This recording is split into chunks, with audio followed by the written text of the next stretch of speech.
할렐루야.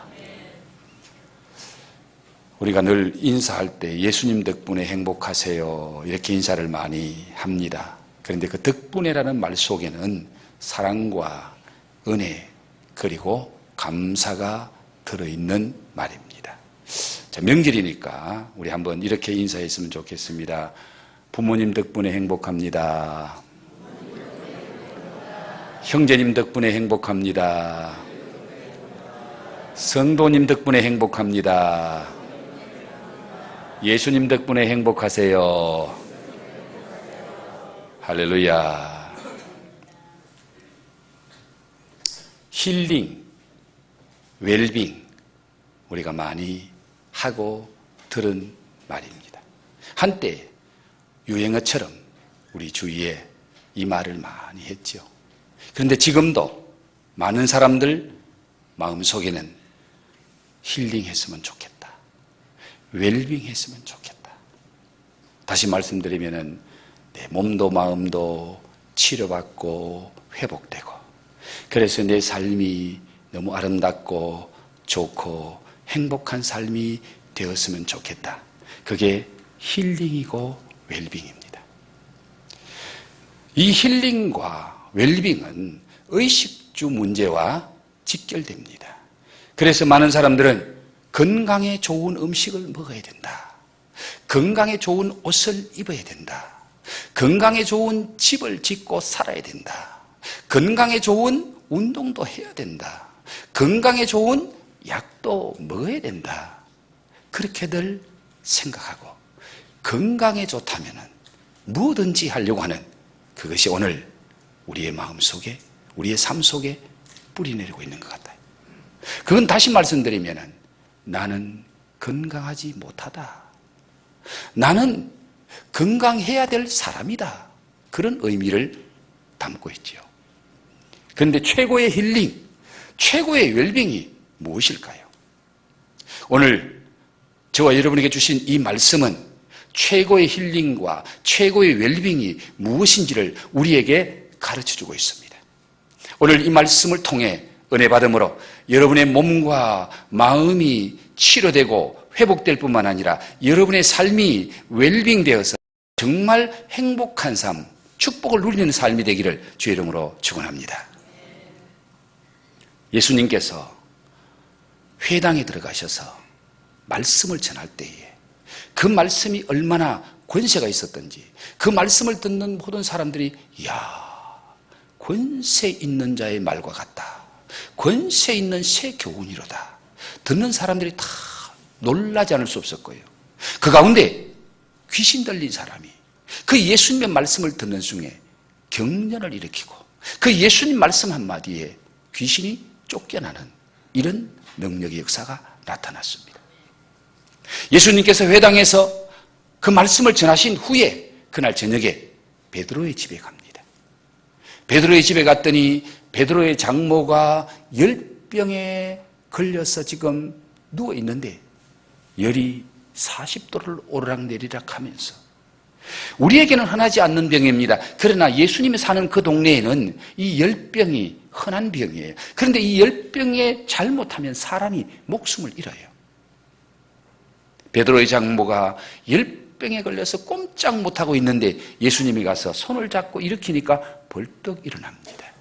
그리고 툴툴 털고 일어나서 손님 대접을 하고 서빙을 하고 그 역사가 삽시간에 동네에 퍼졌습니다.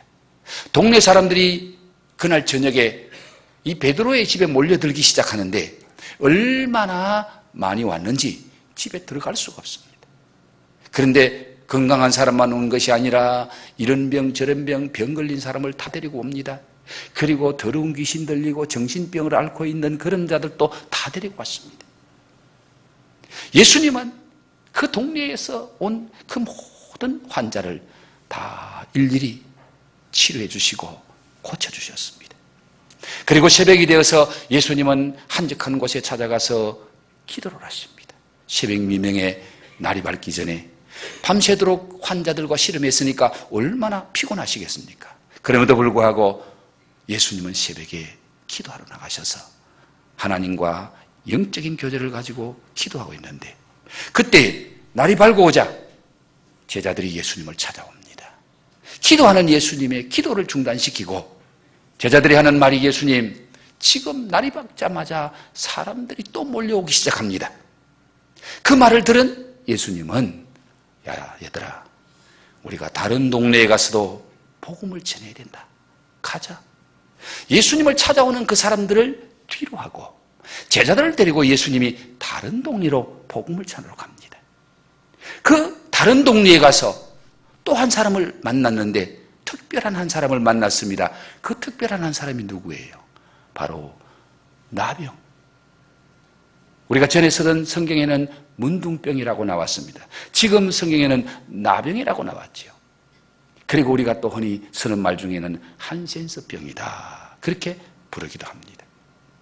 저는 오늘 성경에 있는 말 그대로 표현하겠습니다. 이 나병 걸린 사람이 예수님을 찾아와서 예수님을 만남으로 그 나병에서 고침받고 해방되어서 그의 인생이 웰빙 인생으로 바뀌어지는 놀라운 역사가 일어났습니다. 이제 오늘 예수님 만나서 그 불치병, 나병이 치료되는 그 현장으로 들어가서 내가 나병 걸린 환자는 아니지만 내 마음속에 나병과 같은 죄가 있을 수 있고 내 마음속에 나병 같은 연약함과 문제를 가지고 있을 수 있는데 오늘 그 현장에서 주님 만남으로 여러분의 인생도 힐링되고 웰빙되기를 주의 이름으로 축복합니다. 예수님 당시에 이 나병은 천형이라 그랬어요. 즉 하늘이 내리는 형벌이다. 나병에 걸리면은 자타가 저주받은 사람이구나. 그래서 여러분 성경에 보면은요, 잘못했을 때, 죄 지었을 때 하나님이 징계하는 방법 중에 하나가 이 나병 걸리게 한 거예요. 모세의 누나 미리암이 막 모세를 비난할 때 하나님이 미리암의 이마에다가 나병을 줘버렸어요. 그래서 회개하고 일주일 격리되어 있는 가운데 하나님이 긍휼히 여겨서 회복시켜 주잖아요. 또 성경에 유명한 우시아 왕이 교만해서 성전에 들어가서 지가 제사장하는 예배를 집전하려고 하다가 하나님이 치시니까 문둥병이 걸려서 10년 동안 격리돼서 짐승처럼 살다가 그 인생 끝나게 됩니다. 성경에 그런 역사도 있지만은 그 당시에 많은 사람들은 나병 저주받은 사람이다, 하나님이 형벌을 받았다, 신이 저주했다, 이렇게 생각하니까 이 나병만 걸리면은 인생 끝장이다. 그러니까 본인은 말할 것도 없고 온 가족들이 얼마나 고통스러운지 모릅니다. 아무리 사랑하는 부모라도 나병이 걸리면은 그 집에서 쫓겨나야 됩니다.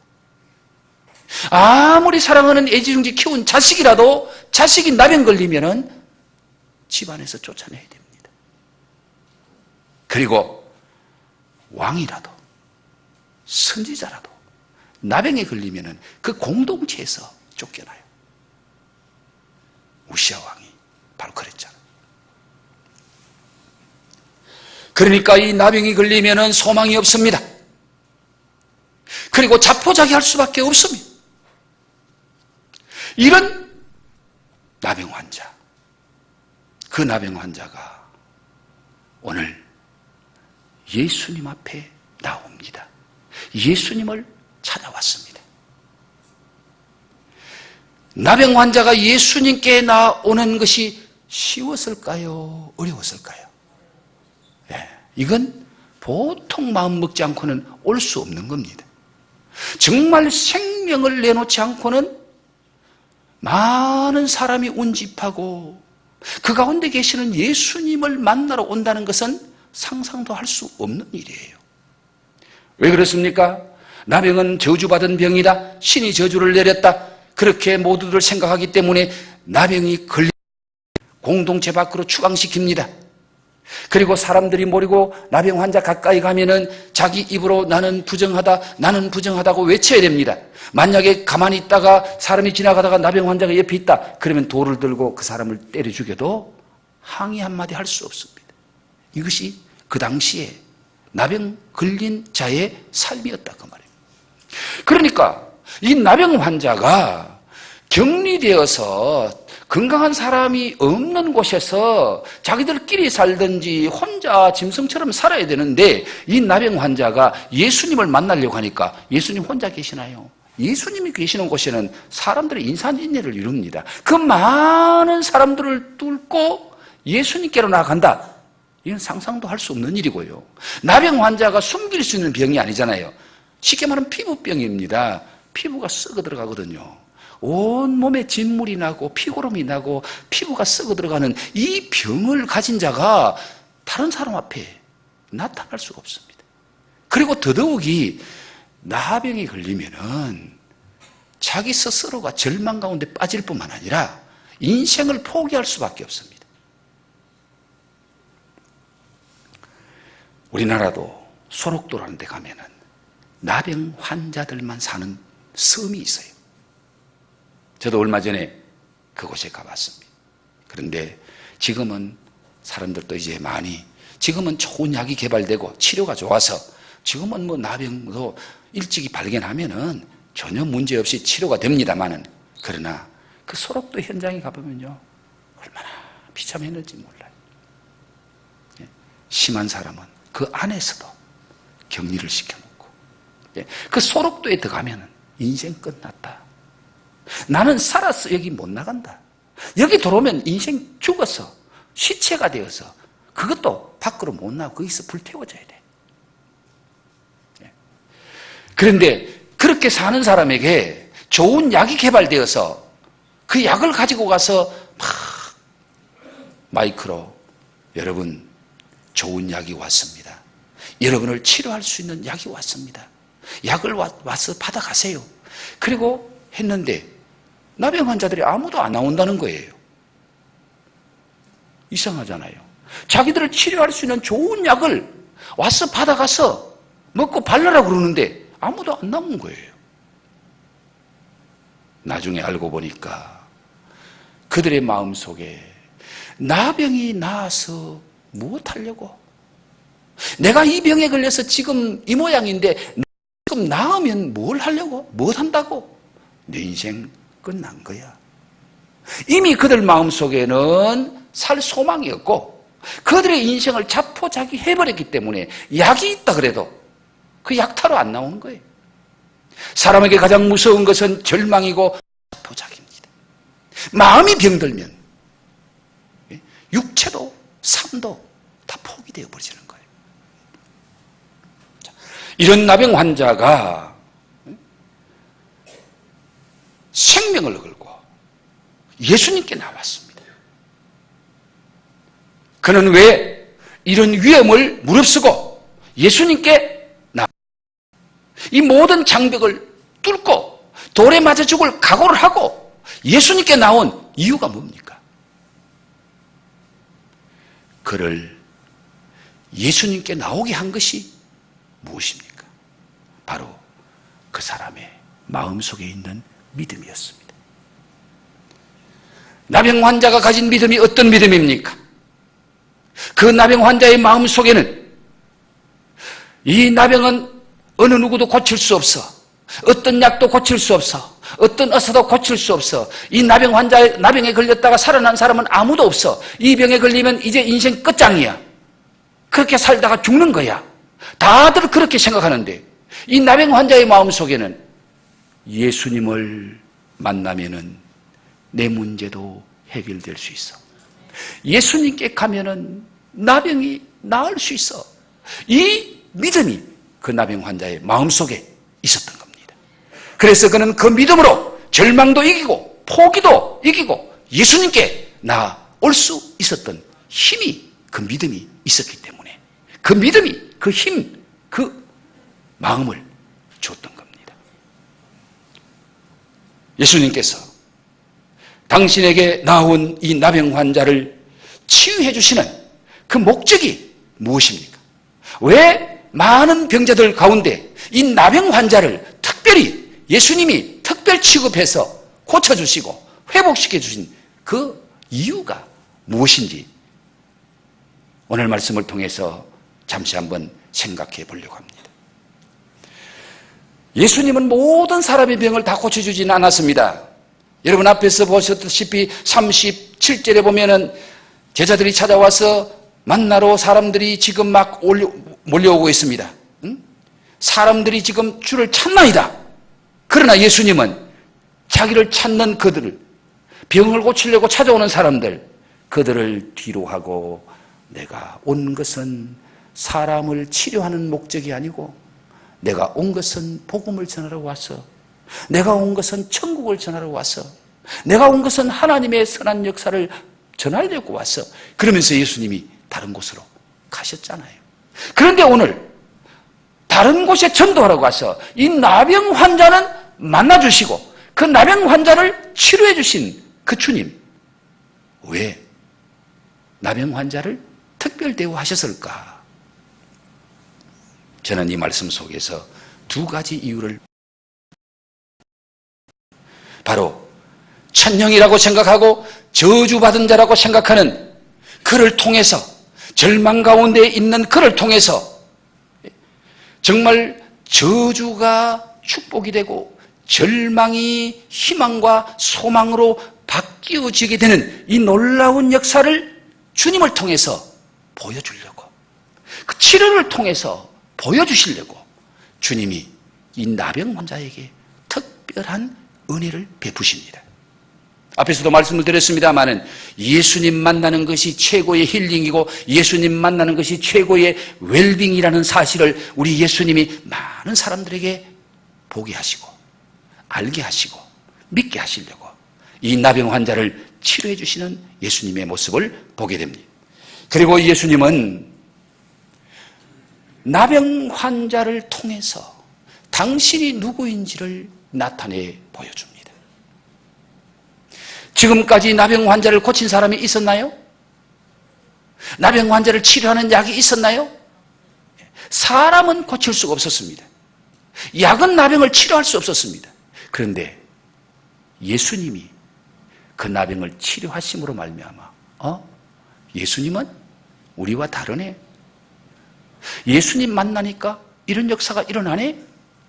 그래서 예수님 당신이 메시아인 것을, 예수님 당신이 구세주인 것을, 예수님 당신을 만나면 생명의 역사가 일어나고 힐링의 역사가 일어난다는 것을 사람들로 하여금 알게 하시려고, 뿐만 아니라 이런 어려운 문제도 예수님 만나면 해결되고 이런 버려진 인생도 예수님 만나니까 새로운 인생, 즉 복음의 통로로 하나님을 나타내고 하늘나라를 전파하는 그 은혜의 통로, 생명의 통로, 축복의 통로로 쓰임받게 하기 위해서 우리 예수님이 이 나병 환자를 치유해 주셨습니다. 오늘 마지막 45절 보십시오. 예수님은 그 환자를, 치료된 이 나병 환자를 돌려보내면서 아무에게도 말하지 말아라. 너는 가서 모세가 명한 그 예물을 드려서 네가 깨끗하게 나았다는 것을 증거하고 이제 행복하게 살아라. 그러면서 주님이 그 나병 환자를 돌려보냅니다. 그런데 아무에게도 말하지 말라고 했는데 이 나병 환자는 어떻게 합니까? 45절 보십시오. 그러나 그 사람이 나아가서 이 일을 많이 전파하여 널리 전파하게 하니, 예수님은 너 아무에게도 말하지 마라. 그렇게 부탁하시고 당부하셨음에도 불구하고 예수님을 만난 이 나병 환자는 입을 다물고 있을 수가 없는 거예요. 사람마다, 만나는 사람마다 나 아시겠어요? 나 누군지 아시겠어요? 나 거시기 한 사람, 나 나병 걸렸던 사람 아니요. 그런데 내가 어떻게 이렇게 된지 아세요? 내가 예수님 만났어요. 예수님 만나니까 나 이렇게 됐어요. 내 인생이 완전히 달라졌어요. 내가 힐링이 됐어요. 만나는 사람마다 붙잡고 내 말 좀 들어보세요. 나 예수 믿고 이래 된 사람이에요. 나 예수 믿고 이런 복 받았어요. 예수님은 입 다물으라 그랬지만 그 그는 예수님 만나고 나니까 입을 다물 수가 없는 거예요. 말 안 하면 못 견디는 거예요. 이걸 가리켜서 간증이라 그럽니다. 여러분, 여러분에게 이런 간증이 있기를 주의 이름으로 축복합니다. 예수 만난 간증이 있어야 돼요. 예수 만나 내 인생 바뀐 간증이 있어야 돼요. 자, 예수님께서 이렇게 자기를 찾아온 환자의 무엇을 보시고 그를 불쌍히 여기셔서 치유해 주셨습니까? 나병 환자가 예수님의 마음을 감동시켜서 불쌍히 여기셔서 그를 치유하도록 만든 것이 무엇입니까? 바로 나병 환자의 신앙 고백입니다. 믿음의 고백입니다. 나병 환자가 예수님 앞에 찾아와서 그 앞에 털썩 주저앉습니다. 무릎을 꿇었습니다. 오늘 40절 말씀에 나병 환자가 예수께 와서 꿇어 엎드려 말은 그냥 털썩 몸을 내 던졌더라 그 뜻입니다. 그냥 예수님 앞에 와서 쓰러진 거예요. 그 예수님 무릎 앞에 무릎을 꿇고 쓰러져서 그 나병 환자가 뭐라고 말하죠? 원하시면 저를 깨끗하게 하실 수 있나이다. 원하시면 저를 깨끗하게 하실 수 있나이다. 이것이 이 나병 환자의 신앙 고백입니다. 예수님의 능력을 믿는 믿음의 고백입니다. 자, 그런데 이 말 중에서도 정말 예수님의 마음을 감동시킨 한마디가 있어요. 그게 무슨 말입니까? 원하시면. 이 나병 환자가 목숨 걸고 예수님 찾아왔습니다. 이제 예수님 무릎 앞에 엎드렸습니다. 그랬으면 보통 사람 같으면 예수님 나 좀 살려주세요. 나 이 문둥병에 걸려서 지금 죽어가고 있습니다. 예수님 내 이 병 좀 고쳐주세요. 막 매달려 있을 겁니다. 부르짖을 겁니다. 그런데 이 나병 환자는 그렇게 자기 욕심, 자기 의지를 예수님께 말하지 않습니다. 그리고 또 예수님, 내가 소문에 들었는데 예수님 어떤 병도 고친다면서요. 예수님, 나 같은 사람도 고칠 수 있어요? 예수님 할 수 있으면 나 한번 좀 치료해 봐 주세요. 예수님을 시험하지도 않았습니다. 이 나병 환자가 예수님 무릎 앞에 엎드려서 원하시면, 예수님이 원하시면, 예수님이 마음만 먹으시면, 예수님 뜻대로 되기를 원합니다. 예수님만 오케이 하시면 내 문제는 아무것도 아닙니다. 내 병은 낫습니다. 내 병은 치료됩니다.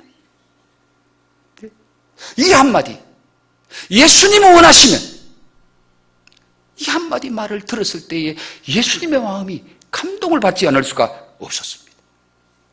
이 말을 들은 예수님께서 어떻게 반응하시나요? 불쌍히 여기셔서 그를 치유하시고 고쳐주셨더라. 불쌍히 여겼다는 겁니다. 자, 여러분, 예수님이 불쌍히 여기시면 모든 문제가 해결될 줄로 믿습니까? 예수님이 불쌍히 여기시면 여러분의 문제도 해결될 줄 믿습니까? 그래요. 예수님은 어떤 자를 불쌍히 여기셨나요? 믿음을 있는 자. 예수님 앞에 나와 믿음을 고백하는 자를 예수님은 불쌍히 여기셨습니다. 예수님께서 나병 환자의 믿음을 보시고 불쌍히 여기셔서 어떻게 치유해 주셨는지 구체적으로 한번 볼까요? 41절 말씀 다 같이 한 번 더 읽습니다. 시작. 예수께서 불쌍히 여기사 손을 내밀어 그에게 대시며 이러시되 내가 원하노니 깨끗함을 받으라 하시니. 자, 그 앞에 와서 엎드려 주님이 원하시면은, 예수님이 원하시면은 내가 깨끗함을 받을 수 있습니다. 내 문제가 해결될 수 있습니다. 이렇게 고백하는 그 나병 환자에게 손을 내밀어 그에게 대시며, 주님이 손을 내밀어 그의 몸에 손을 대시면서 그를 고쳐주십니다. 누구든지 예수님이 문제 위에 손을 대시면 그 순간 모든 문제가 해결될 줄로 믿으시기 바랍니다. 지금 여러분의 큰 문제에도 예수님이 손 대시면 해결될 줄로 믿으시기 바랍니다. 그 예수님의 손은 어떤 손이에요? 긍휼과 사랑의 손이었습니다. 예수님이 그를 불쌍히 여기서 그 불쌍히 여기는 긍휼한 마음과 예수님이 그를 사랑하는 사랑의 마음을 담은 손이 바로 예수님의 손이었습니다. 지금 예수님이 손대는 그 사람은 어떤 사람? 나병이 걸려있는 사람, 부정한 사람, 율법은 그런 사람을 부정하다고 해서 사람이 접근하지도 말고 그런 부정한 것을 만지면은 내가 부정이기 때문에 만지지 말라고 말합니다. 그런데 예수님은 예수님의 긍휼이, 예수님의 사랑이 율법을 뛰어넘어서 부정한 인간을 손을 대고 만지십니다. 나병 환자의 몸은 더러운 몸입니다. 전염병의 몸입니다. 온 몸이 피고로 흐르고 있습니다. 그런 몸에 예수님이 손을 대시는 거예요.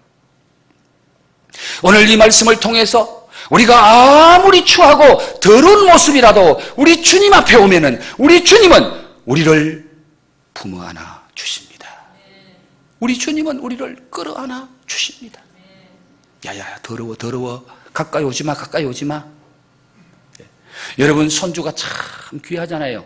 그래도 손주가 온 손에 오물을 만져서 엉망이 된 손으로 할아버지 할머니하고 다가오면 어떡해요? 야야야 저리 가 손 씻고 와 그러지요. 그런데 우리 예수님은 나병 환자 온몸에 진물이 흘러요. 고름투성이에요. 피고름이 흘러요. 그런 몸을 예수님이 손으로 만지시는 거예요. 손으로 품안아 주시는 거예요. 오늘 우리의 모습이 어떠하든 간에 주님 앞에 나오면 우리 주님은 우리를 박대하지 않으실 줄로 믿습니다. 우리 주님 품 안에 품어주실 줄 믿습니다. 주님의 그 손은 어떤 손입니까? 창조자의 손입니다. 전능자의 손입니다. 치유의 손입니다. 축복의 손입니다. 피 묻은 보혈의 손입니다. 그 손으로 우리를 안아주시는 거예요. 예수님이 여러분의 문제에 손을 대시기 위해서 여러분에게 필요한 것 하나가 있습니다. 그게 뭐죠? 믿음이에요. 믿음이 있는 자를 주님은 품어주십니다.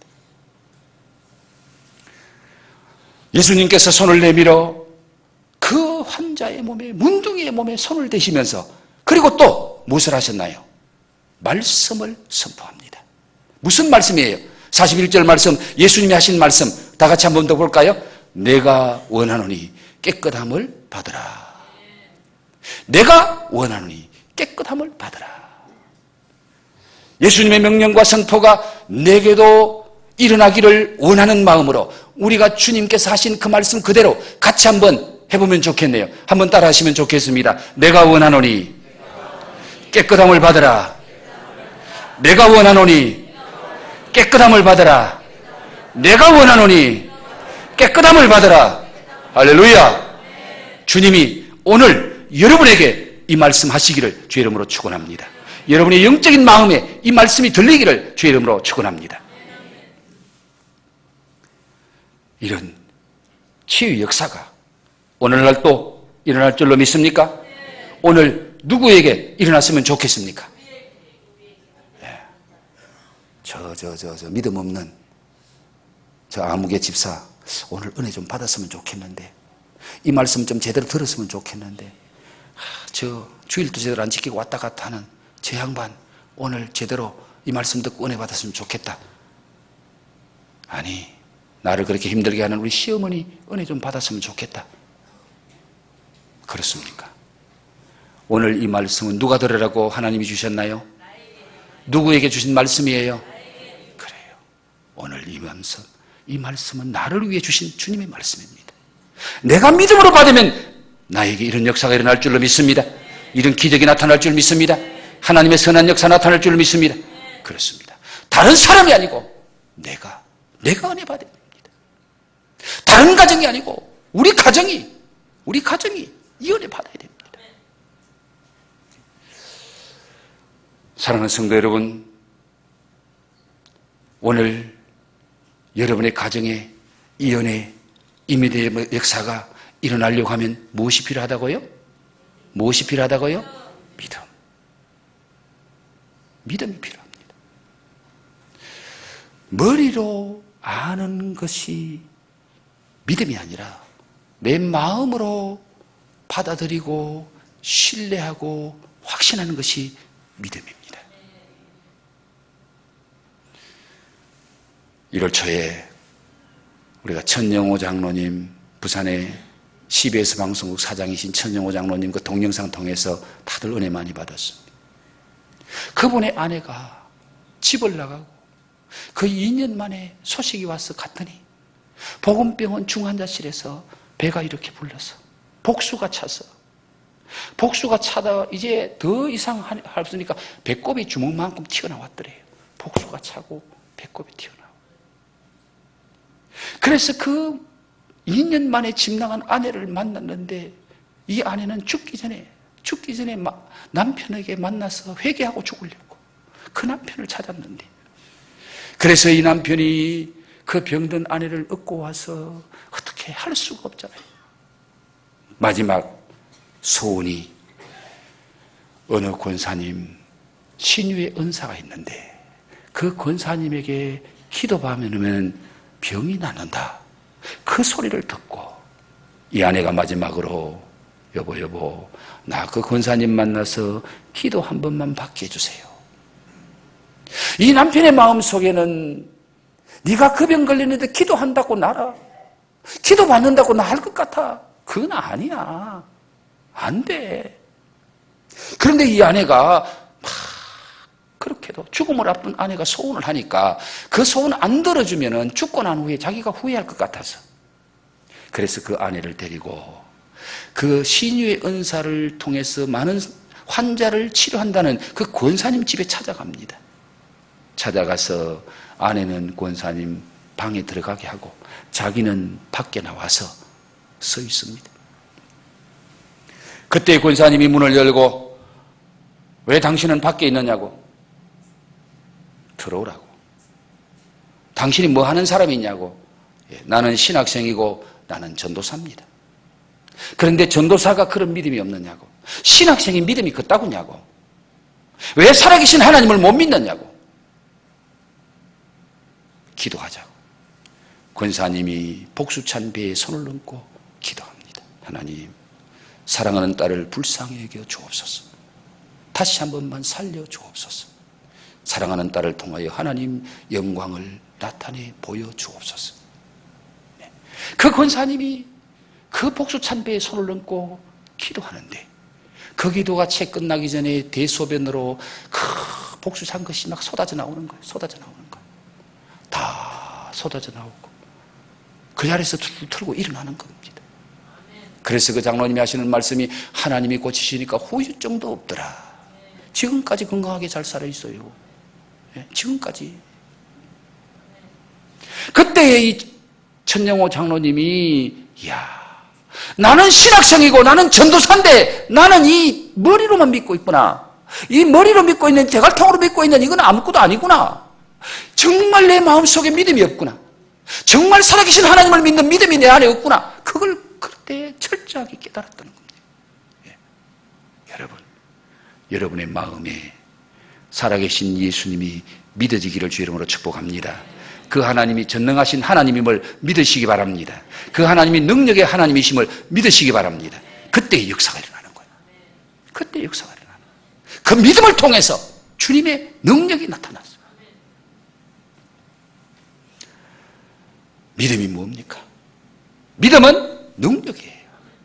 어떤 믿음이 능력입니까? 예수님을 구세주로 믿고 예수님을 그리스도로 믿고 예수님을 내 생명의 주인으로 믿는 그 믿음이 능력이에요. 그 믿음이 있으면, 주님의 말씀을 믿으면 역사가 일어날 줄 믿습니다.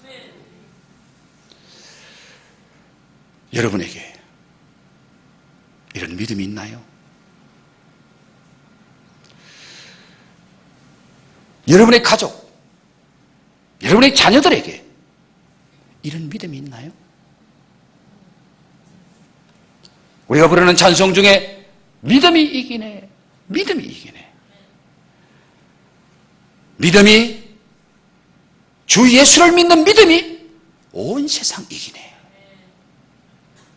그냥 입술로만 찬송하지 말고 정말 믿음만 있으면 모든 것 이길 줄로 믿습니다. 모든 것에 승리할 줄로 믿습니다. 모든 것이 고쳐질 줄로 믿습니다. 이 믿음. 제가 2분짜리 동영상 하나를 여러분에게 보여주고 오늘 말씀을 마무리하려고 합니다. 동영상 잠깐 한번 보여주세요. 나에게 땅 근심이 있으랴 십자가 밑에 나가 내 짐을 풀었네. 주님을 찬송하면서 할렐루야 할렐루야 내 앞길 멀고 험해도 나 주님만 따라가리. 내 주는 자비하셔서 늘 함께 계시고 내 궁핍함을 아시고 늘 채워주시네. 주님을 찬송하면서 할렐루야 할렐루야 내 앞길 멀고 험해도 나 주님만 따라가. 주 안에 있는 나에게 주 안에 있는 나에게 땅 근심이 있으랴 십자가 밑에 나가 내 짐을 풀었네. 아멘. 주님을 찬송하면서 할렐루야 할렐루야 내 앞길 멀고 험해도 나 주님만 따라가리. 할렐루야. 아멘. 아멘. 아멘. 아멘. 아멘. 감사해요. 친구 목사님이 핸드폰을 열어서 이 동영상을 보여주더라고요. 그래서 그 동영상 내한테 좀 보내주라고. 신방 가서 저 권사님하고 같이 찬송하며 예배하는 모습을 핸드폰으로 찍은 거예요. 저 권사님 연세가 몇 살쯤 돼 보여요? 한 90 넘어 보여요? 그러면 한 95? 99. 아유. 그래요. 이 권사님 연세가 104세. 104세. 지금도 건강하게 찬송을 부르고 감사하고. 여러분, 오래 사는 게 중요한 것이 아니고 건강하게 살고 행복하게 사는 것이 더 귀한 줄 믿습니다. 여러분에게 영육간에 건강 주셔서 정말 여러분의 삶이 행복했으면 좋겠는데, 제가 오늘 이 동영상을 보여준 또 하나의 의미가 있습니다. 그런데 이 가정에 지난주에 정말 충격적인 일이 일어났습니다.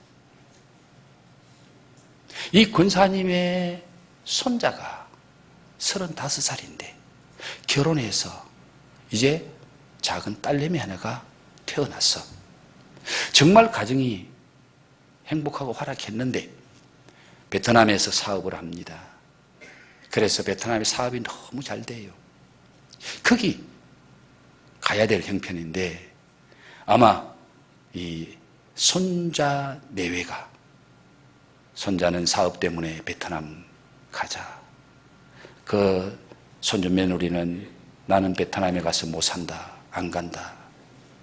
부부간에 토닥토닥 싸우다가 이 손주가 베트남에 열흘 출장 간다고 갔는데 3일 만에 돌아왔더래요. 그런데 그날 밤에 한 장의 유서를 남기고 극단적인 선택을 했습니다. 104세 된 할머니는 이것도 몰라 지금. 그 아버지는 회계사고 그 가정이 물질적으로 모든 면에 부족함이 없는 가정이고 이 손주의 아버지는 안수집사고 어머니는 권사예요.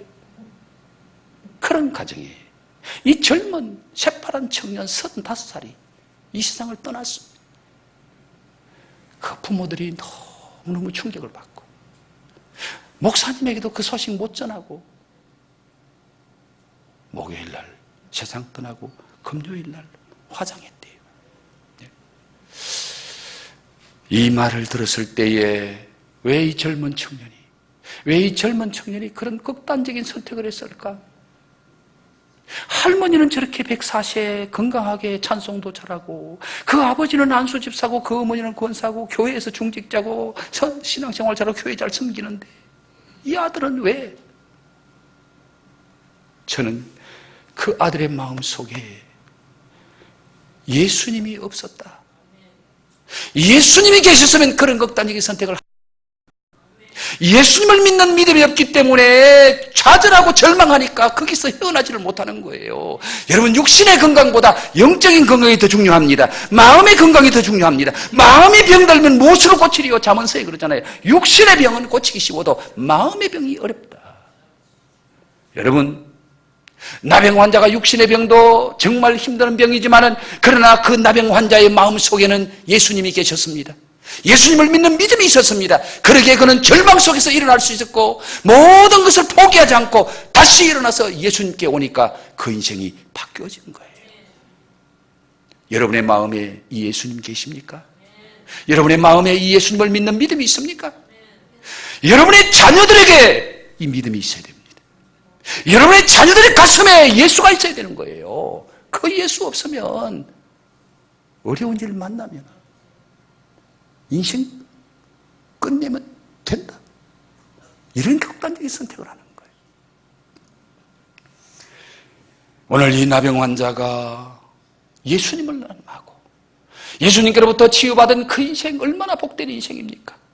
건강을 회복하고 가정을 회복하고 공동체를 회복하고 그 인생이 새로운 인생으로 바뀝니다. 영적인 건강을 회복하니까 하나님 나라를 누리는 거예요. 그 마음의 천국이 이루어지는 거예요. 가정 천국이 이루어지는 거예요. 그리고 예수님의 동력자가 되어서 가는 곳마다 복음의 통로가 됩니다. 많은 사람들에게 내가 만난 예수 당신도 만나봐라. 나 예수 만나서 이렇게 내 인생 바뀌어서 간증을 할 수밖에 없는 주님의 동력자 복음의 통로가 되는 거예요. 여러분에게, 여러분의 가정에, 여러분의 자녀들에게 이 믿음, 이 은혜가 있기를 주의 이름으로 축원합니다.